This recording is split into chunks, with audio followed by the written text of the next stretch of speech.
Bueno, Su Excelencia Iván Duque, expresidente de Colombia, Honorable Patricia Aguilera, Charge d'Affaires de la Embajada de los Estados Unidos, miembros del Consejo de Directores de MCMDR y pasados presidentes, miembros del cuerpo diplomático y invitados especiales, miembros de la prensa y medios de comunicación, damas y caballeros, apreciados socios, muy buenas tardes y bienvenidos a este almuerzo mensual de la Cámara Americana de Comercio.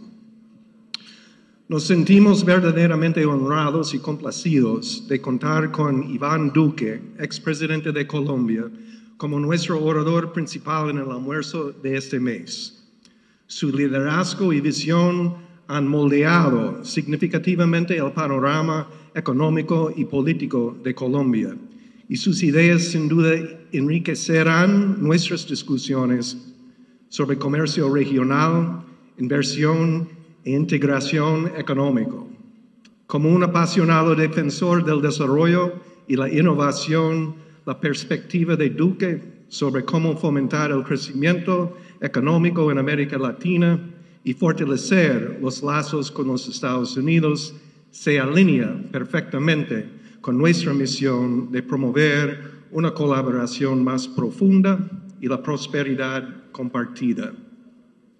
Durante su mandato, Iván Duque demostró un firme compromiso con el avance de la estabilidad económica de Colombia, la diversificación de sus mercados y la atracción de inversión extranjera.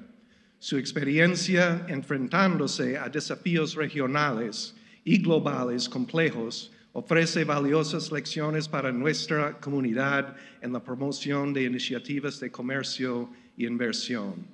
Su énfasis en reformas institucionales y desarrollo sostenible subraya la importancia de estrategias económicas resilientes, un mensaje que resuena con nuestra meta de fomentar la integración económica regional y fortalecer relaciones mutuamente beneficiosas entre los Estados Unidos, la República Dominicana y América Latina.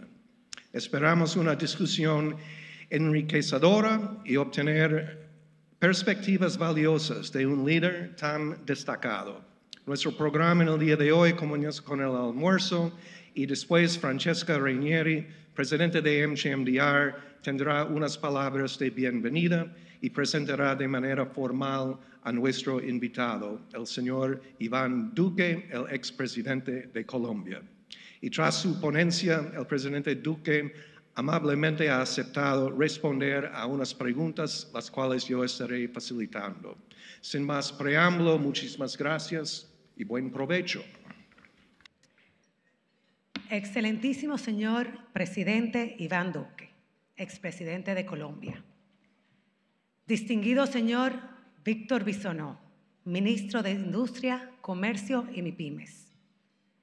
Distinguidos miembros del Comité Ejecutivo y del Consejo de Directores de AmCham-DR. Distinguida señora Patricia Aguilera, encargada de negocios de la Embajada Dominicana, de la Embajada estadounidense en República Dominicana. Representantes de gremios empresariales, amigos todos, bienvenidos. Bienvenidos todos a nuestro almuerzo mensual.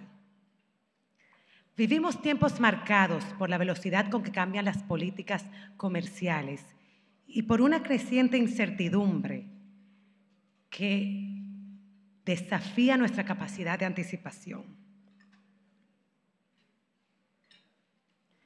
A nivel internacional, el entorno se vuelve cada vez más complejo. Las reglas cambian constantemente y con rapidez. Los equilibrios geopolíticos se reconfiguran y los países, grandes y pequeños, deben adaptarse casi en tiempo real para proteger su competitividad. En este contexto dinámico, el sector empresarial no puede quedarse tranquilo ni al margen. Entender los cambios, sus implicaciones y diseñar respuestas estratégicas es una tarea crítica de todos. En AmCham-DR estamos conscientes de esta realidad. Por eso, La semana pasada estuvimos en Chile, participando del Business Future of the Americas y en la reunión de la Asociación de Cámaras Americanas de Comercio de América Latina y el Caribe. Una red que agrupa 23 AmChams de la región y representa a más de 20,000 empresas y más del 80% de la inversión estadounidense en América Latina y el Caribe. En ese espacio buscamos unión, colaboración y alianzas que nos permitan, como región, navegar estos desafíos de forma conjunta y estratégica para buscar soluciones a estas realidades. Un tema clave que seguimos con atención es el inicio de nuevas negociaciones entre los Estados Unidos de América y China, dos potencias cuyas decisiones influyen de forma directa en el rumbo de la economía global. Estos movimientos tienen el potencial de generar impactos significativos para la República Dominicana en términos de comercio, inversión y cadenas de suministro.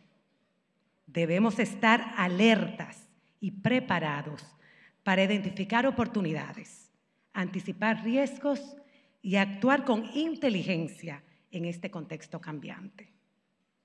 Por otra parte, recientemente la región fue impactada con el atentado contra el precandidato presidencial Miguel Uribe en Colombia.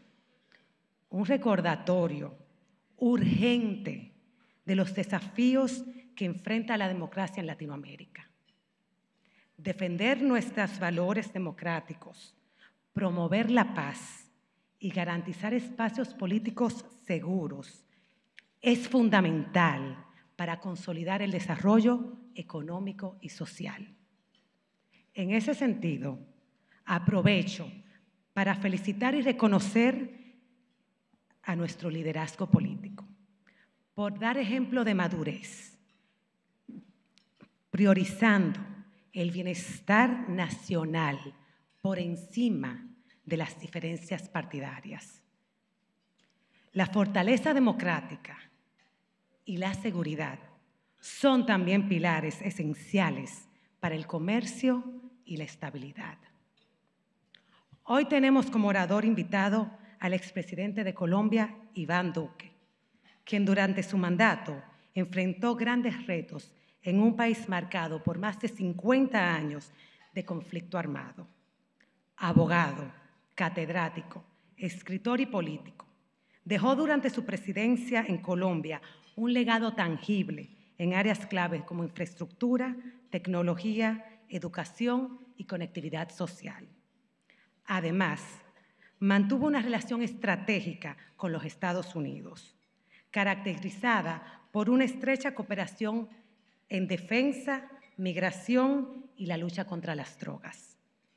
El presidente Duque no solo es una figura influyente a nivel internacional, también es un aliado cercano de la República Dominicana. Conoce a fondo nuestro país, su gente y su entorno empresarial. De hecho, nos visita constantemente y colabora activamente con Barna Business School, en institución a través de la cual imparte clases y comparte sus experiencias con líderes empresariales dominicanos. Aprovecho para agradecer a Barna, quien es nuestro aliado en esta jornada. Y por supuesto, agradecemos al presidente Iván Duque por aceptar esta invitación sin pensarlo ni un segundo. Su cercanía con nuestro ecosistema nos dará una perspectiva única y nos enriquecerá. Presidente Duque, gracias por estar aquí hoy. El foro es todo suyo. Señores, les recuerdo que en sus mesas y en la pantalla tendrán el QR para que por favor completen nuestras encuestas para poder apoyarlos y ser cada día mejores. Presidente Duque, gracias por estar aquí. El foro es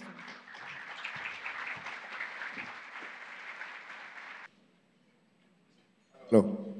Muy buenas tardes para todos ustedes. Es para mí un verdadero honor estar nuevamente en la República Dominicana, una tierra que la siento en el corazón y me alegra estar hoy presente en este encuentro de AmCham, donde hay muchos hitos que hoy quiero celebrar. El primero, agradecerle a mi buena amiga Francesca Rainieri por esta invitación, y yo creo que se merece además un aplauso por ser la primera mujer que ocupa la presidencia de AmCham. Felicitaciones, Francesca. Quiero saludar también muy especialmente a mi buen amigo el ministro Ito Bisonó. Ministro, siempre un gusto estar acá contigo. Darle un saludo también muy especial a la doctora Aguilera, que nos acompaña hoy en representación del Cuerpo Diplomático de los Estados Unidos de Norteamérica. Un saludo también muy especial a todo el grupo directivo de AmCham. Y quiero transmitirle a tantas caras amigas que veo acá mi gratitud, porque yo no sé si ustedes lo saben, pero una semana antes de posesionarme como presidente de Colombia, estuve en la República Dominicana y salí recargado de energía para gobernar Colombia 4 años y volví el día después de dejar la presidencia a República Dominicana. Yo quiero hoy compartirles a ustedes una reflexión geopolítica, porque muchas personas me preguntan cómo estoy viendo el panorama geopolítico mundial, latinoamericano, y yo he querido llamar esta presentación Latinoamérica en un mundo VICA. ¿Qué es un mundo VICA? Y yo quiero invitar a todos los empresarios y líderes aquí presentes que se familiaricen con este concepto, porque estamos en un mundo de volatilidad, incertidumbre, complejidad y ambigüedad. 4 conceptos que van a marcar el presente, el futuro inmediato de toda la relación geopolítica del mundo. De hecho, en una de las tareas que adelanto de manera constante acá en República Dominicana, a través de Barna, donde saludo también a Pablo, a Ailín, al equipo de la universidad, hemos estado hablando con muchísimos ejecutivos y personas que se están formando, y yo les digo, en un mundo VICA tenemos que partir de la base de esta imagen, que es de una serie que le encanta a mis hijos adolescentes, que se llama Stranger Things, donde tenemos un mundo que vemos, que es evidente, que lo palpamos, y tenemos unos mundos que de pronto no observamos, que muchas veces están ocultos, subterráneos, y esa es una realidad que está hoy presente en todas las relaciones geopolíticas del mundo. Y eso significa que en un mundo VICA hay cosas que de pronto parecen ser una cosa, pero son otra, empezando porque están cambiando los conceptos. Durante muchas décadas hemos escuchado hablar del orden mundial. Entonces, primer concepto que estamos viviendo hoy es el desorden mundial. Y es un desorden marcado por un cambio también de énfasis del multilateralismo al minilateralismo. Hoy se están manejando los grandes temas a través de relaciones bilaterales, trilaterales o inclusive en grupos más reducidos y tal vez un poco más amplios cuando las circunstancias lo ameritan, como es el caso del G20. Pero en un mundo VICA partamos de la base de lo que no es evidente y partamos de la base que estamos en un momento de desorden global, porque no hay una coordinación clara entre grupos de países. Hoy pesan muchísimos intereses y circunstancias, y entonces cuando empezamos en el concepto de volatilidad, quiero dar solamente un ejemplo. Esta foto la vimos hace unas buenas semanas, momentos de tensión en la Casa Blanca con el presidente Zelensky, el presidente Trump y también el vicepresidente Vance, y semanas después estábamos viendo esta conversación en la Capilla Sixtina. Que si miramos esta gráfica más allá del ruido, pareciera que a pesar del comportamiento casi como un electrocardiograma, tienden a estabilizarse después del ruido los mercados. Entonces hay que entender que navegar en un mundo de inmensa volatilidad pues nos va a llevar a adaptarnos de manera diaria y permanente de qué es el ruido y qué es lo sustancial. Otro ejemplo tiene que ver con los precios de los mercados energéticos, donde el denominador del precio del petróleo, que también está asociado a muchos de estos elementos de volatilidad, nos permite a nosotros ver el comportamiento de los últimos meses, pero nos permite también ver la tendencia, donde hay elementos geopolíticos tan importantes como Estados Unidos queriendo promover el drill baby drill, los países como Arabia Saudita queriendo tener el petróleo a un precio lo suficientemente cómodo para poder desarrollar toda la nueva expansión urbana del país, y quizás el pragmatismo de los emiratíes de estar dispuestos a jugar con un precio más barato, toda vez que ya han desarrollado una buena parte de la infraestructura y prefieren jugar en marcos de inversión donde su capacidad de adquisición sea mucho más cómoda. Factores que tenemos que considerar cuando hablamos de volatilidad. Pero tenemos un mundo de incertidumbre. Y esta fotografía, que es de uno de los memes más famosos de los últimos 10 años, la pregunta es: ¿la vajilla está rota o no está rota? Depende. Depende si vamos a abrir o no el mostrador. Entonces, si estamos en un marco de volatilidad, el otro factor de incertidumbre es mucho más difícil y más complejo, porque nunca antes, por lo menos en los últimos 40 años, habíamos visto que las reglas del comercio mundial podrían cambiar por decisiones unilaterales. Claro que Estados Unidos, sobre todo en los últimos 10 años, en la primera administración del presidente Trump, empezó a marcar políticas arancelarias. Lo hizo con el acero, lo hizo con algunos productos textiles, lo hizo con algunas tecnologías, pero por primera vez Estados Unidos trae sobre la mesa una preocupación genuina de carácter geopolítico e interno en materia de política doméstica. Y es que se da cuenta que su industrialización se ha ido desacelerando y ha sido capitalizado por otros actores, y que los términos de las negociaciones comerciales que ha tenido con Europa, con países de América y también de Asia, tienen que cambiarse más favorablemente para los Estados Unidos. Entonces decide que no va a ser el camino tradicional de la diplomacia de ir y tocar cada puerta y hacerlo a través de los agentes representantes del comercio, sino más bien sacudir la mesa y tratar de promover rápidamente nuevos y mejores términos de intercambio, que es la apuesta. Y eso ha ido pasando también en los últimos 6 meses, pero con implicaciones que no son menores. Ya se habla en algunos lugares de América Latina de tarifas del 10% planas, vivamos con ellas. Otras en el caso de China que pueden superar el 80, 90, 100%, después dicen se estabilizan en un 70%.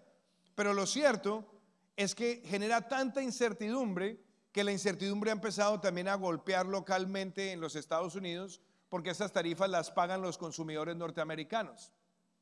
Y pasan otra factura adicional, y es que la inflación, medida estado por estado, producto por producto, pareciera no estabilizarse, sino empezar a escalar nuevamente. Entonces vamos a ver incertidumbre en materia de las reglas comerciales. Y esa incertidumbre también tiene que ver con algunos cambios en lo que alguien denomina el soft power de los Estados Unidos. USAID era el brazo diplomático de la asistencia de Estados Unidos hacia una muy buena parte del mundo, y en este momento se está reconfigurando.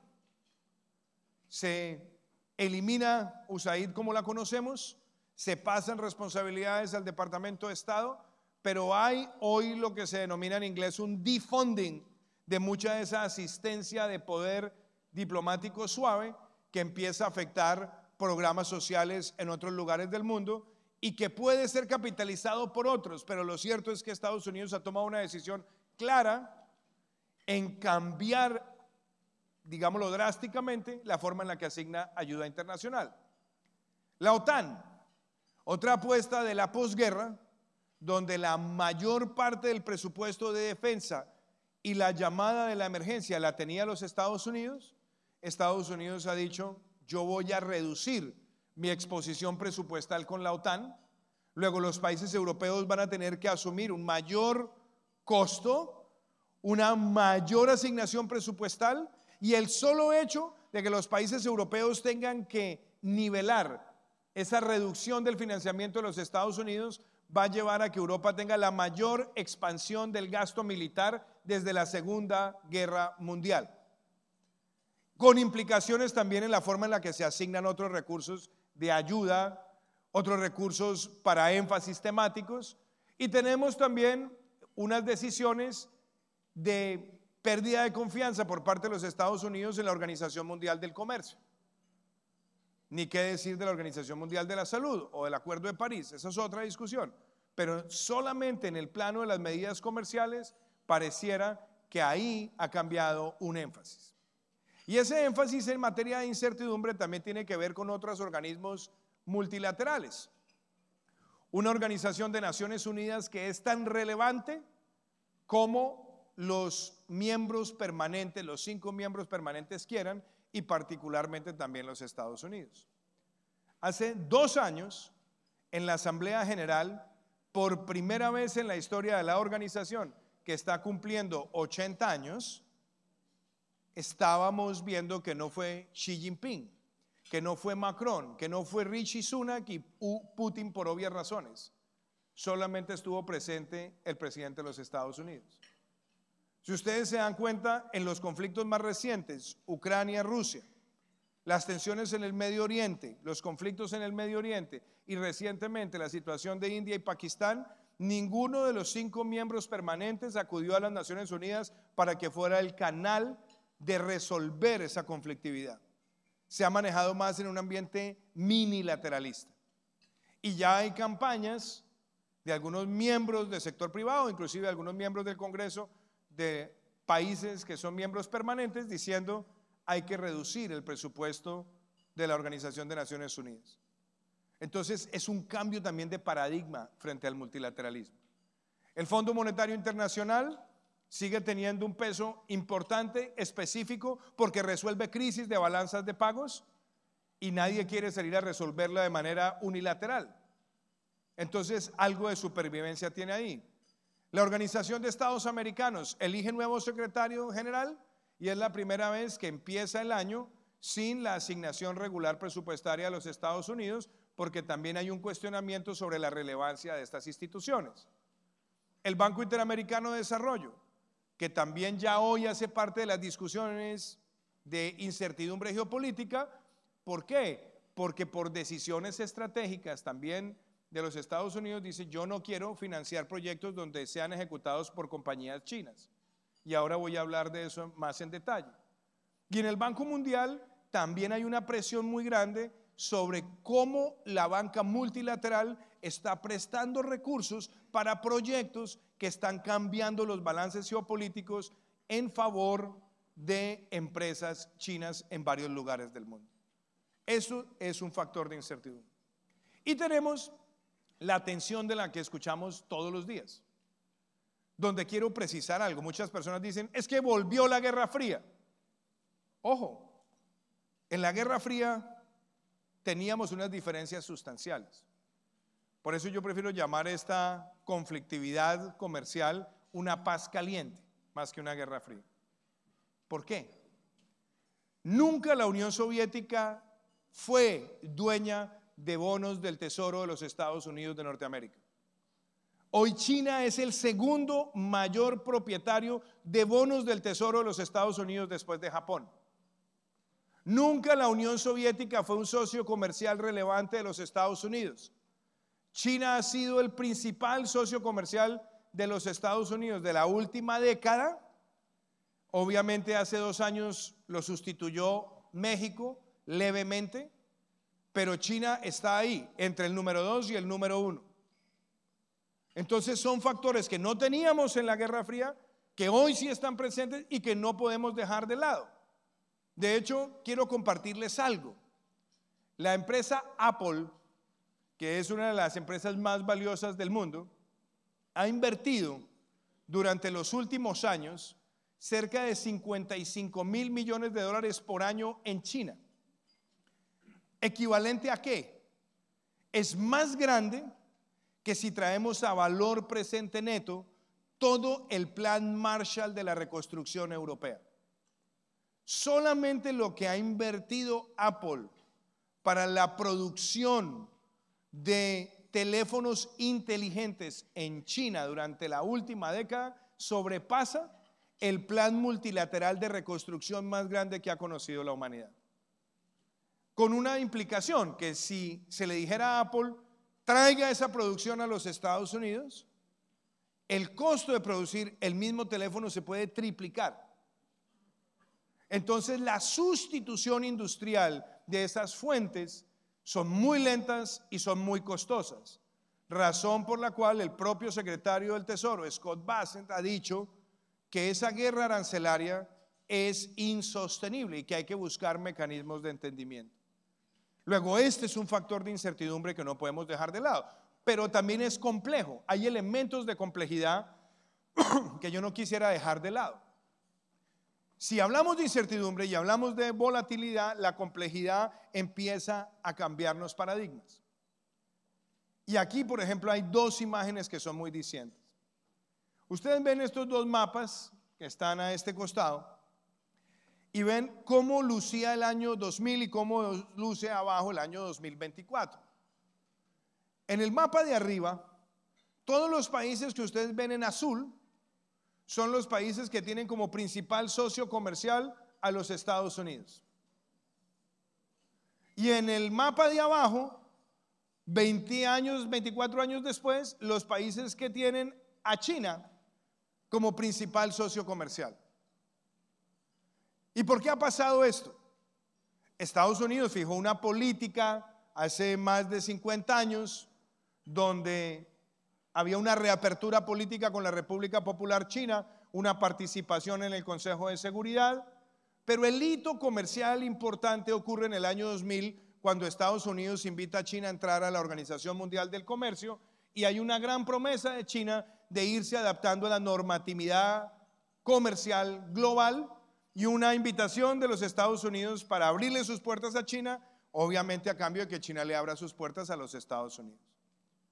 Pues resulta que 24 años después de ese momento, China no ha cumplido con todas las reglamentaciones de la Organización Mundial del Comercio y resulta también que la balanza comercial con China se empieza a tornar altamente deficitaria y aparte de eso empieza la promesa de que si China se integraba más económicamente con el mundo a reducir su autoritarismo, pareciera que China es hoy más autoritaria que hace 24 años. Luego, estos son factores de complejidad, porque si esto quisiera cambiarse, esto no se va a cambiar solamente con políticas de presión arancelaria. Necesitan alternativas de asistencia, de financiamiento, de acompañamiento, de inversión clara.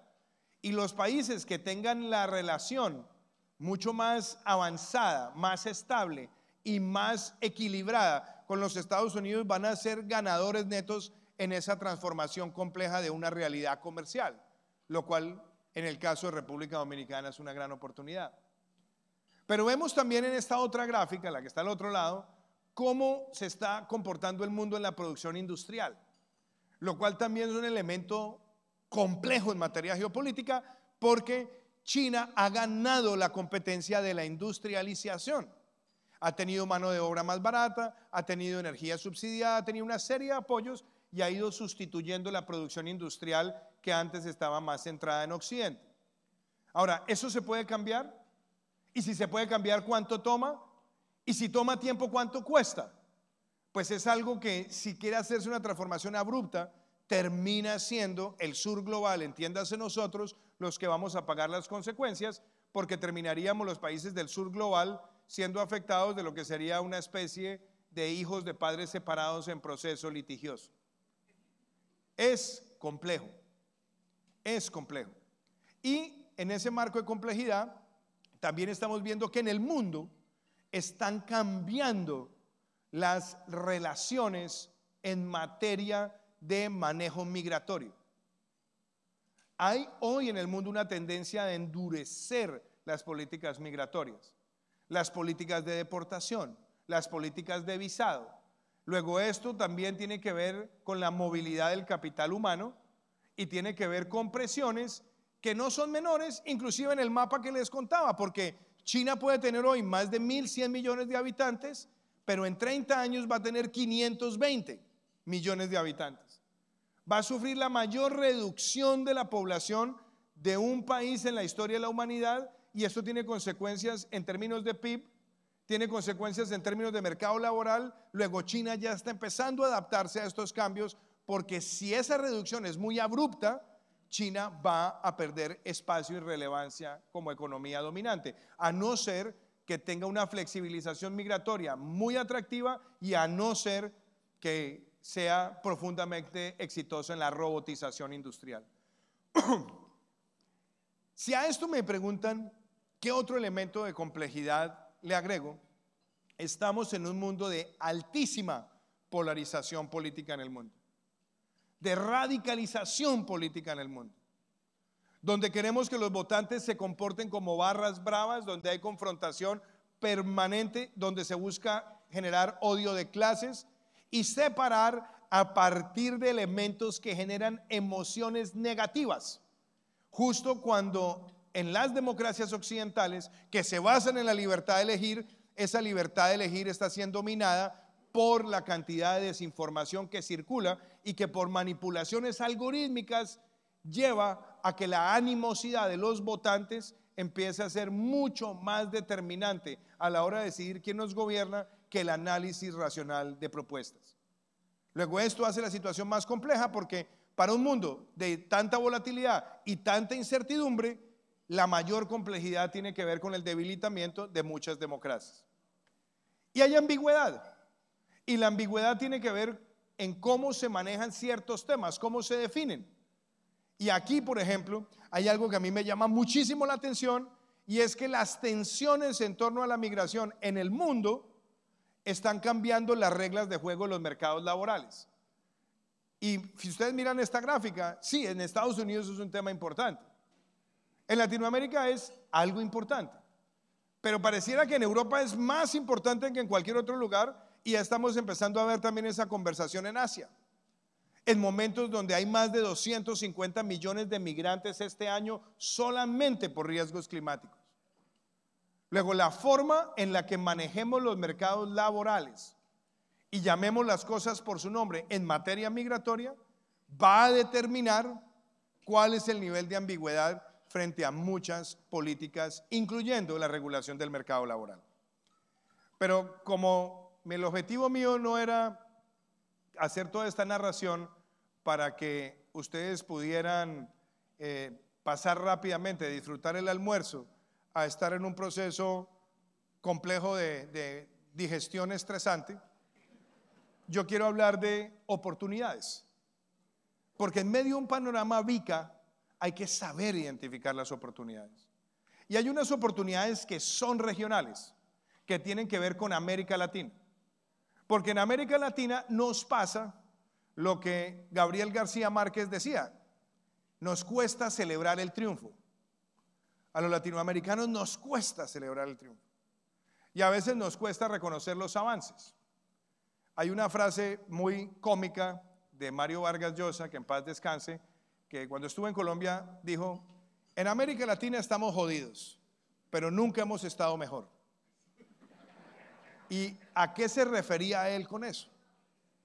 Básicamente lo que nos cuesta celebrar es que en medio de tanto ruido, tanta volatilidad, incertidumbre, complejidad, ambigüedad, tensión política, populismo, demagogia que va y viene, si tomamos una muestra de lo que ha sido nuestra región en los últimos 40 años, nunca antes en nuestra historia habíamos expandido la clase media como la hemos expandido.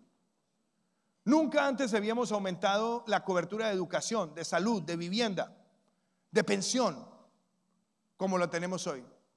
Nunca antes habíamos reducido tanto la mortalidad al nacer. Nunca antes habíamos logrado conectarnos tanto como hoy.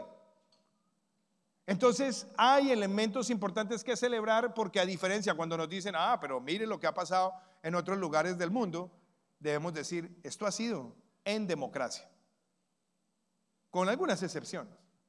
Pero esto ha sido en democracia, ventilando nuestras diferencias, resolviéndolas en los escenarios políticos. Luego hay un elemento de oportunidad. Pero aquí viene la oportunidad perdida. Y es, si traemos los principios estoicos de preocupémonos por lo que podemos controlar. Lo cierto es que en este mundo de tanta volatilidad en materia de regulaciones comerciales, deberíamos decir, bueno, en lo que concierne a los latinoamericanos, ¿lo estamos haciendo bien o no? Y la verdad es que el comercio intrarregional, como porcentaje del total de nuestras exportaciones, no supera el 23%. Si ustedes miran Europa, más del 50%. Si ustedes miran Asia, más del 50%. Si ustedes miran Norteamérica, más del 50%. Pero pareciera que en Latinoamérica y el Caribe el comercio intrarregional no le estamos dando la importancia que debe tener. Y la mejor manera de blindarnos ante las volatilidades que tienen que ver con regulación comercial es justamente ampliando también nuestro mercado intrarregional y creando cadenas de valor agregado intrarregionales aún para surtir el mercado también de Norteamérica. Podemos hacer mercado intrarregional para apostarle también a los grandes espacios de consumo. Luego, esta es una oportunidad, ministro Bisonó. Esta es una oportunidad donde Dominicana está en mucha mejor preparación que muchos otros países de América Latina. Y tenemos una región donde hoy es un mercado de compradores, porque los activos se han apreciado, pero cuando otros países diversifican e invierten en nuestra región, el valor del total de la valorización corporativa tiende a aumentar porque están viendo esos escenarios de oportunidad, sea en energía, sea en tecnología, sea en servicios. Estamos viendo una valoración importante de los activos en América Latina. Luego, hay en este momento una oportunidad para comprar, para diversificar, para hacer multilatinas muchas de las empresas y para poder replicar y escalar modelos corporativos exitosos que tienen lugar acá o en otros países de la región, en otros lugares también de nuestra Latinoamérica y el Caribe. Tenemos una transformación energética ocurriendo enorme. No solamente porque tenemos una de las mejores ventajas geoestratégicas en términos de captura de energía solar, sino porque también tenemos hoy muchos de los materiales necesarios y preciados para la transición energética. El hecho que nuestra región tenga más del 50% de las reservas mundiales de litio nos pone a nosotros en un lugar privilegiado. Que tengamos una de las reservas más grandes de cobalto nos pone en un lugar privilegiado. Y que tengamos también la posibilidad de generar muchos de los minerales necesarios para esa transformación energética también nos pone en un terreno de oportunidad. Sumado a la oportunidad natural, que a veces no la ponemos en la valoración, pero que nuestro continente represente hoy más del 25% de la captura de dióxido de carbono. Que tengamos más del 70% de los ecosistemas de alta montaña conocidos como páramos. Que tengamos el bioma amazónico que por sí solo captura cerca del 10% de las emisiones de gases de efecto invernadero. Y que tengamos los segundos y terceros arrecifes de coral más grandes del mundo, también son parte de nuestro patrimonio. Y si bien está cambiando el lenguaje, porque está cambiando el lenguaje diplomático, lo cierto es que debemos ser capaces de mostrar nuestra riqueza verde en términos de eficiencia y de bajas emisiones de gases de efecto invernadero. Luego, eso también es un factor de competitividad. Y si a eso le sumamos la seguridad alimentaria, donde tenemos la mayor concentración de tierra arable del planeta, la oportunidad latinoamericana habla por sí sola, puede surtir grandes mercados y también surtir los mercados intrarregionales. Y tenemos un bono demográfico, porque más del 73% de la población de nuestro país es menor de 45 años. Sí, es cierto, en 25 años habremos triplicado Con respecto a una década atrás, la población mayor de 65 años. Luego estaremos hablando de la economía plateada. Pero en el entretanto, vamos a tener 20 años donde nunca antes habíamos tenido tanta población económicamente activa como la que tenemos ahora y en las próximas 2 décadas. Luego, si esa oportunidad no se capitaliza, muy seguramente en 2 o 3 décadas, con las bajas tasas de reemplazo poblacional, vamos a estar estresados porque no vamos a tener toda la cobertura pensional que queremos ni la cobertura de trabajadores formales que nos permita sostener los sistemas de seguridad social. Entonces viene la reflexión. ¿Dónde está Dominicana en todo esto? Lo que a mí me gusta de hablar de Dominicana es que como no nací en Dominicana, pero me quiero todos los días sentir más dominicano, es que puedo tratar de llevar mensajes y traer mensajes, de pronto cosas que algunos de ustedes no dicen o no quisieran decir o no se atreverían a decir, pero yo las quiero decir con orgullo, porque Dominicana hoy es un faro regional. Y créanselo, es un faro regional. La estabilidad política, la estabilidad institucional, la estabilidad macroeconómica que tiene Dominicana hoy es de las más importantes del continente. Y es un factor diferenciador. Y la demostración de que un presidente de la República que gana con mayorías aplastantes en el Congreso, que tiene un alto nivel de popularidad, utiliza ese poder no para lo que han utilizado otros en la región, para perpetuarse, sino para poner límites al periodo presidencial, es la demostración de la fortaleza institucional que tiene la República Dominicana. Y eso el mundo lo está viendo, y lo está viendo en un contexto donde también se habla mucho de cómo Dominicana está manejando la crisis migratoria con Haití. Y a mí me preguntan en todos los foros: venga, pero usted, presidente Duque, que usted recibió a 2 millones de venezolanos, ¿qué opina de cómo Dominicana maneja la crisis migratoria? Hay un término que a mí me fascina en colombiano y espero que también se aplique en dominicano, que se llama cacarear. Yo creo que Dominicana no está cacareando lo suficiente el ejemplo que ha sido en el manejo migratorio. Porque si a mí en Colombia me dicen Colombia lo hizo bien recibiendo el equivalente al 4% de su población con hermanos venezolanos, pues yo quiero decirles que República Dominicana tiene el 10% de su población y más de población haitiana que ha sido recibido acá con las manos abiertas, con los brazos abiertos, con oportunidades de acceso a educación y salud, y lo ha hecho como un ejemplo para el mundo. Luego eso hay que cacarearlo. Pero también Dominicana ha defendido un argumento que a veces hay que decírselo a la comunidad internacional. Que la comunidad internacional pretenda que Dominicana tiene que resolver el problema haitiano es una gran, no solamente hipocresía, sino una gran insensatez. Ni es un originador de la crisis de drogas, y más bien por el contrario hay una actitud firme, clara, con gran confianza para enfrentar al narcotráfico.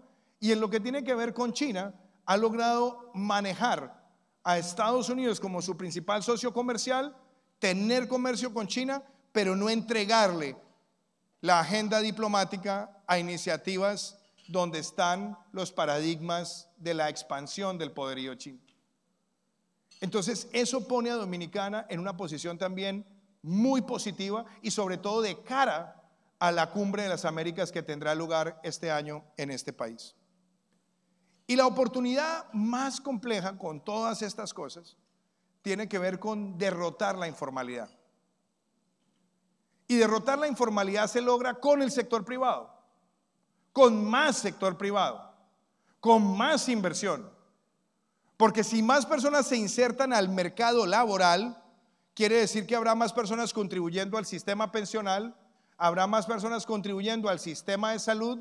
Luego se podrán absorber aquellas expansiones de gasto que tengan que ver con la población más vulnerable.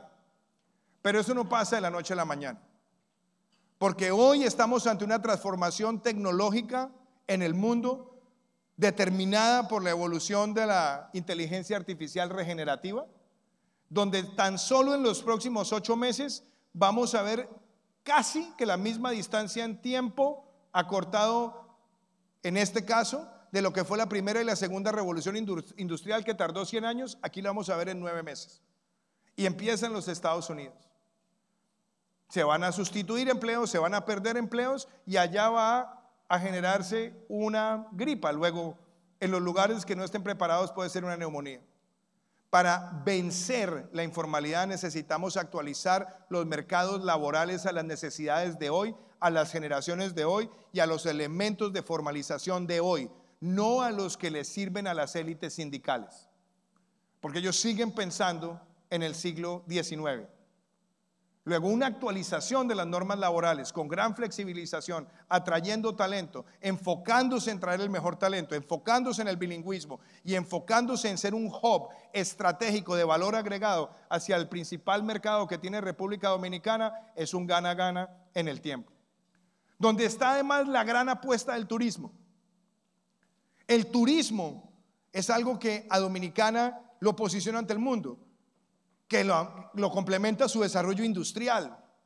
Pero el turismo es algo que va a tener un resurgir cada vez más grande en la medida que la economía plateada va a crecer. Más población plateada en el mundo va a significar más demanda de turismo. Luego hay que irse adaptando a esa necesidad. Y eso implica, entre otras cosas, que aquí se tomen medidas también audaces como tener el pre-clearance en los principales destinos turísticos para que esto genere un hub integrado de acceso también a los mercados de los Estados Unidos y Canadá. Pero esa apuesta con desarrollo industrial, con atracción de talento, va a marcar lo que puede ser otra gran revolución en este país. Hace casi 13 años estábamos publicando este libro en el BID, La Economía Naranja. Ayer estuve conversando con Christopher, que está por acá, y le decía yo al equipo del Banco Popular que me preguntaban de cómo habíamos aproximado el concepto de la economía naranja. Entiéndanme una cosa, la economía creativa y cultural es una especie de antídoto a la capacidad muchas veces depredadora de la inteligencia artificial. Porque no soy catastrofista frente a la inteligencia artificial, pero lo que sí les digo es que sí tiene capacidad de sustituir oficios y tareas, pero no existe creatividad ni talento artificial. Y si aquí se hace una apuesta grande para asociar los servicios turísticos, el desarrollo de infraestructura y el desarrollo industrial de la mano con las industrias culturales y creativas, que en un país como Colombia ellos son más grandes que la minería y que el café, van a tener aquí la posibilidad de generar contenidos originales que atraen, que marcan y que desarrollan un nuevo sentido de emprendimiento, además de su aplicación transversal a todas las industrias representadas aquí. Luego, apostarle a la economía naranja como otro de los ejes de desarrollo de la República Dominicana es apostarle al presente y al futuro, con un país que se distingue por ser pro negocios, que tiene la posibilidad de sentar a sus expresidentes para hablar sobre la crisis de Haití, que tiene la posibilidad, a pesar de las diferencias ideológicas, de respetar la estabilidad fiscal y la promoción de condiciones competitivas para todas las industrias, y que va a marcar y marca hoy una hoja de ruta. Luego, señoras y señores, el mundo VICA de volatilidad, incertidumbre, complejidad y ambigüedad está aquí para quedarse. Tenemos una Latinoamérica que se está quedando atrás por sesgos ideológicos. Tenemos una Latinoamérica que se está quedando atrás por prejuicios. Pero hay una Latinoamérica distinta, que mira las cosas con pragmatismo sin sacrificar los principios y valores, que tiene una relación estratégica con los Estados Unidos, que tiene aquí reunidas a empresas de los Estados Unidos que han invertido en Dominicana y a dominicanos que invierten exitosamente en los Estados Unidos como un elemento diferenciador y de oportunidad. Luego, la hoja de ruta de Dominicana, y lo digo con orgullo y con el honor de estar acá, estamos ante uno de los países de este hemisferio que está mejor preparados para afrontar un mundo VICA. Así que celebro que AmCham haya organizado este encuentro para discutir sobre estas variables. Y yo sé, hay muchas cosas que ustedes querrán preguntar sobre temas específicos. Pero si ustedes me preguntan a mí, ¿por qué siento tanta alegría y tanta pasión cuando vengo a este país? es porque estoy viendo un referente que puede servir para que más países de América Latina entiendan que con ideología y con prejuicio no se construye desarrollo. Con principios y valores, con darle estabilidad, certidumbre al sector privado, se construye prosperidad y progreso. Y ese es el camino que República Dominicana, a mi juicio, tiene que abrazar, ejecutar, madurar y convertirlo en un referente para todo el hemisferio. Muchísimas gracias.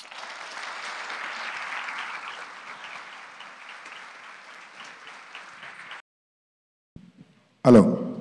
Yo creo que si hay un país de América Latina que tiene hoy condiciones óptimas para apostar a cadenas de valor con los Estados Unidos, es República Dominicana. Tener un tratado de libre comercio, no estar en la agenda de los problemas. Hoy no hay forma en la que República Dominicana sea vista como un generador de problemas. Tener cercanía territorial, poder estructurar un hub logístico, yo creo que es realmente paradigmático. Y me atrevo a decir lo siguiente: este país tiene una diáspora grande que ha estado en los Estados Unidos, pero me atrevo a decir que el crecimiento y el interés de la población de los Estados Unidos de venir más hacia República Dominicana va a tener un cambio de paradigma en los próximos años, en la medida que acá se siga acentuando la seguridad, la estabilidad, etc. De alguna manera pasó algo muy simpático cuando fui a Costa Rica a comienzos de este año, que iba a visitarlo el secretario Rubio.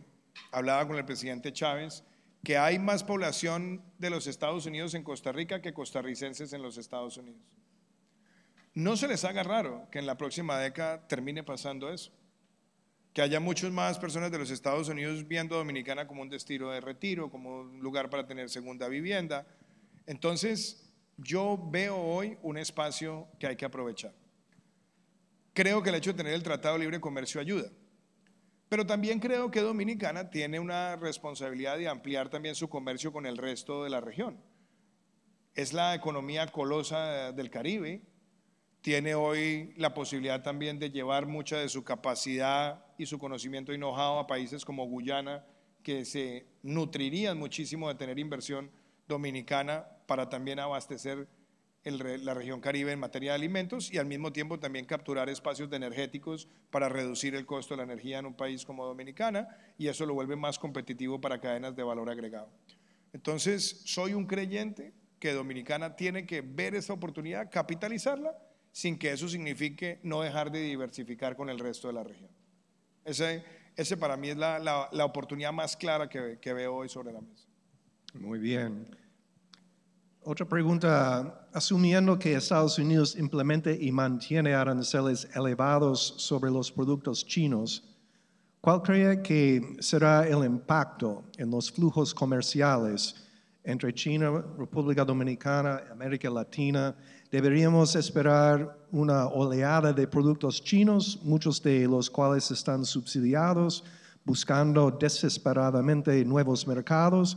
¿Cómo podría eso afectar las industrias locales en nuestra región y qué medidas pueden o deben considerar los gobiernos para mitigar los posibles impactos negativos?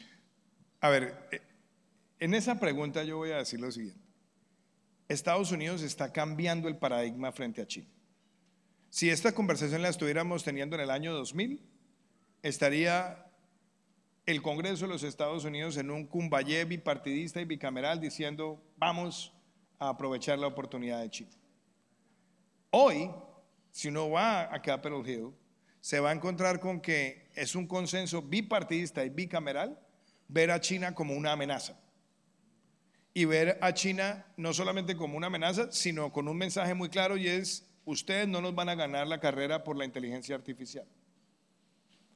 ¿Cuál es el elemento que hace ese cambio drástico? Que yo creo que Estados Unidos promovió en una buena parte la aproximación a China sobre dos promesas. Una, que China se iba a abrir más a los Estados Unidos, y dos, que en la medida que hubiera más intercambio comercial y más integración comercial, iba a haber menos autoritarismo. La segunda no ocurrió, y la primera no ocurrió tampoco porque Estados Unidos es una economía que gira más en torno a servicios, mientras China gira en torno a industria. Ahora cambiando también a servicios, pero Estados Unidos, y ustedes lo ven, en la mayoría de servicios tecnológicos no tiene entrada libre a China. Allá las redes sociales de Estados Unidos no entran, tienen regulaciones distintas, tienen barreras arancelarias. Entonces eso va a llevar a que la tensión se mantenga, porque yo no veo a China cambiando ninguno de esos paradigmas. Entonces la pregunta es, si Estados Unidos pone más aranceles, ¿China va a perder la carrera? Bueno, a China le va a ser muy costoso. Pero no nos equivoquemos en una cosa, la forma en la que China mide sus tiempos es muy distinta a la nuestra. Para nosotros 2 años es mediano plazo, para ellos 100 años es corto plazo. Entonces, ellos van a sufrir en esta contienda, pero no van a aflojar. Ellos no van a tirar la toalla, ni se van a arrodillar. Pero el costo de llevar esos niveles de tensión a tratar de que China tire la toalla, la única gran perjudicada es la economía mundial. Porque es que las tarifas no la pagan los chinos, la pagan los consumidores de los Estados Unidos. Y cuando uno empieza a ver cómo se está comportando la inflación estado por estado, 6 meses después de muchas de estas políticas, la inflación no está bajando. Y de hecho hay presiones y mensajes a la Reserva Federal para que baje las tasas, pero no las baja porque la presión no cede. Y lo otro es la otra gran apuesta, que era tener gasolina barata. Pues la gasolina barata tiene implicaciones geopolíticas muy complejas, porque en un mundo donde el promedio de la deuda PIB es 95%, una deuda o un petróleo más barato significa que los países productores de petróleo van a tener que pagar una deuda más alta y por otro lado van a tener devaluaciones que van a afectar su estabilidad macroeconómica. Entonces hay un límite en lo que es drill baby drill de manera sostenible. Entonces yo veo que el cierre de 2025 va a traer dos lecciones. Una, la apuesta de mayor recaudo tributario por cuenta de tarifas y reducción del déficit no se va a cumplir en los Estados Unidos. La apuesta que hizo Dodge de que iba a ahorrar en dólares 1 trillion per year tampoco va a suceder. Es más, muy posiblemente el déficit de 2025 sea más alto que el déficit de 2024 y la deuda sea más alto. Y de hecho, hoy anunció el Tesoro de los Estados Unidos que van a hacer 2 subastas de bonos del Tesoro en los próximos días, una de 55,000 millones y una de 23,000 millones, que son pequeñas, pero son 2 subastas en un momento donde hay mucha incertidumbre. Y entonces la pregunta es, ¿van a dejar de colocarlos? No, los van a colocar, pero sí viene pasando algo en las subastas, y es que las subastas antes eran sobredemandadas 2, 3, 4, 5 veces, ahora una y medio. Entonces sí creo que los mercados están muy expectantes de cuál va a ser el mensaje en términos de certidumbre arancelaria, porque de eso va a depender la proyección inflacionaria, y cuál va a ser el mecanismo de solución, de arbitrio o de estabilización de la situación con China, porque ni es sostenible para China, pero tampoco es sostenible para los Estados Unidos. Muy bien.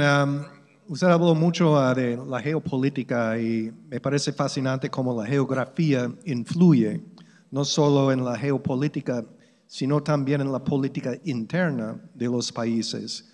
La geografía diversa y en ocasiones desafiante de Colombia sin duda juega un papel en su desarrollo. ¿Cómo ha moldeado la geografía de Colombia su panorama político y el desarrollo de sus instituciones? Colombia es un país que tiene grandes fortalezas. Colombia tiene instituciones sólidas, democráticas, estables. Colombia es un país que logró una expansión de su Producto Interno Bruto en los últimos 25 años muy significativa. Es un país con vocación industrial, es un país bioceánico, es un país que tiene solamente en territorio amazónico el 30% de su territorio continental, es decir, más de 300,000 kilómetros cuadrados. Tiene el 50% de los páramos del mundo. Es una de las principales fuentes de agua fresca en el mundo. Y aparte de eso, es un país que, por tener una geografía tan agreste, tiene más de 22 ciudades con más de 250.000 habitantes. Entonces es un país que esparce también su capacidad económica, pero es un país que sigue enfrentando retos muy grandes de orden público. Ahora, hemos logrado estabilizar muchos de los frentes, pero lo que hemos visto en los últimos días nos estremece. Y yo se los tengo que compartir a todos ustedes. A mí me duele profundamente lo que le ocurrió a Miguel Uribe. No veíamos una situación de esas hace mucho tiempo, y esto es intolerancia, esto es odio promovido y engendrado también desde el mismo gobierno. Pero también les voy a decir una cosa: nosotros los colombianos hemos sido capaces de enfrentar muchas adversidades. Nosotros los colombianos no tiramos la toalla, y se los digo con mucha claridad. Estamos pasando por un reto grande, pero no le vamos a dejar a Petro que nos arrebate ni la esperanza, ni la alegría, ni la capacidad productiva que nos ha distinguido en nuestra historia.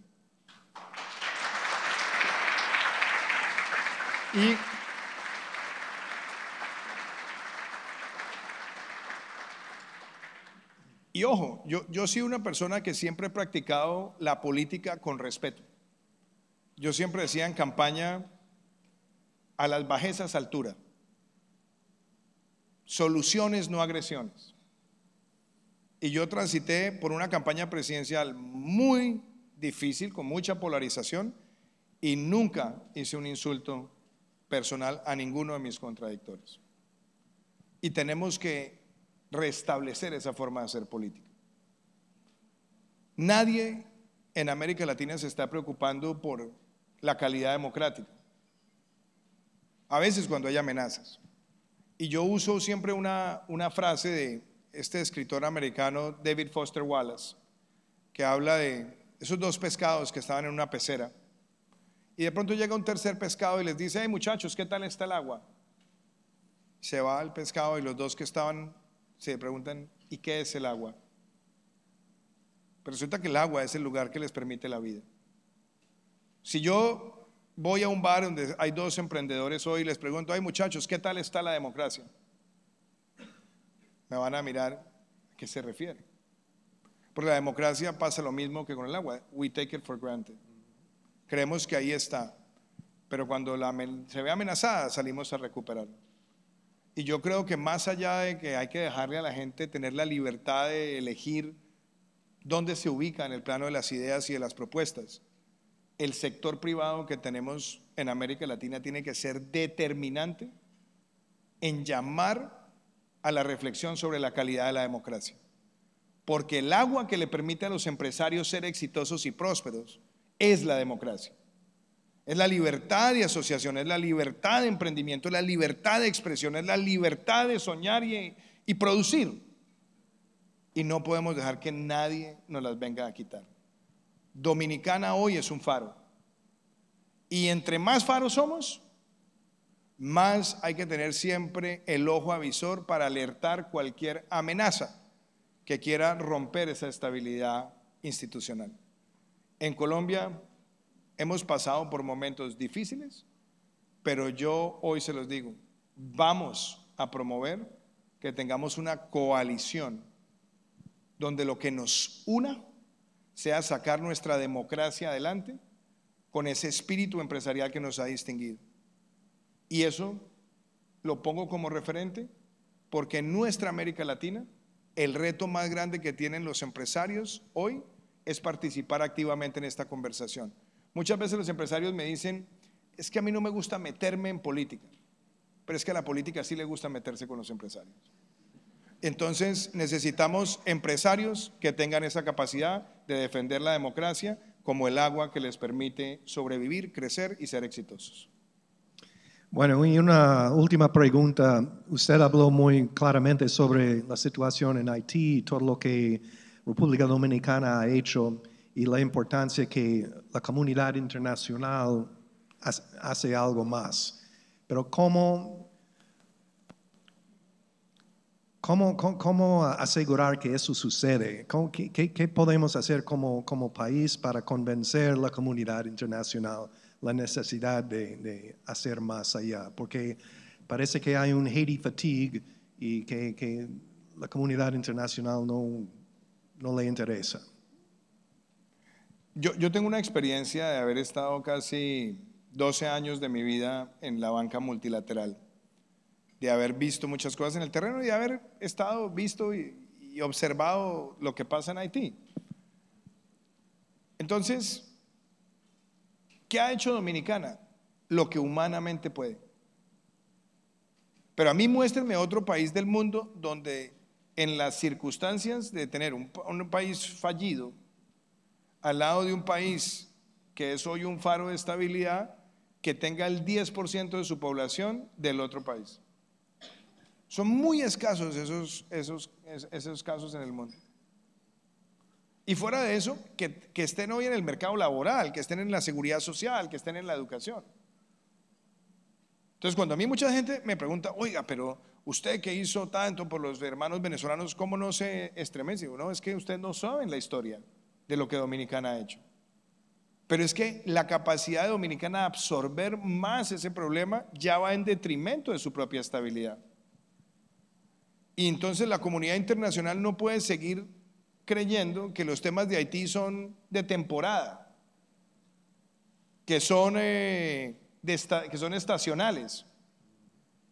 Desde el gobierno de Jean Bertrand Aristide hasta hoy nos la hemos pasado en experimento tras experimento tras experimento, y algo que es muy complicado.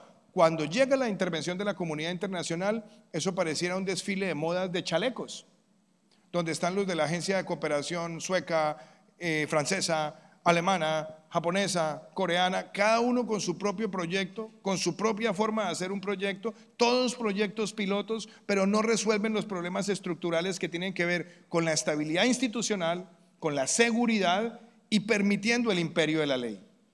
Mientras en Haití no haya imperio de la ley y no haya estabilidad institucional, cualquier capacidad adicional de absorción por parte dominicana se convierte en un riesgo a la seguridad nacional de Dominicana.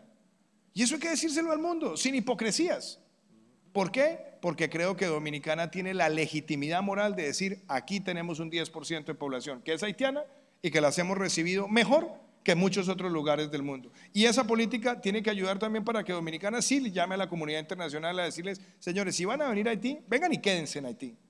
Pero no es venir e irse cada vez que tiran la toalla porque consideran que no tienen las condiciones de seguridad. Es que lo primero que tienen que hacer es buscar la estabilización de las normas de seguridad, y eso no es ni con mercenarios ni importando soldados de lugares que no tienen ninguna identidad cultural con Haití. Aquí se requiere realmente una intervención de recursos, de autoridad, de imperio de la ley y de sostenibilidad en términos de generar los vínculos empresariales que le permitan generar una fuerza laboral estable en ese país. De lo contrario, será un gran fracaso. Entonces, yo de verdad soy un admirador de lo que Dominicana ha hecho. Les pido a mis hermanos y hermanos dominicanos, cacaréenlo más, porque sí creo que hay una autoridad moral para decir que lo que aquí se ha hecho no debe generar a nadie ningún espíritu vergonzante. Todo lo contrario, un sentido de orgullo y de solidaridad de lo que hasta ahora ha hecho el pueblo dominicano. Muy bien. No tengo más preguntas, pero si usted tiene alguna reflexión final que le gustaría compartir. No, mi reflexión final es la siguiente, y lo dije al comienzo. Yo vine a República Dominicana antes de posesionarme como presidente y llegué a este paraíso, pero no dormí, porque la cabeza me daba vueltas y vueltas. ¿Qué voy a hacer? ¿Cómo voy a enfrentar esto, lo otro? O sea, está uno en modo ejecución, pero aún así me fui recargado de energía. Y el 8 de agosto del año 2022, no habían pasado 24 horas y estaba llegando yo aquí a Punta Cana.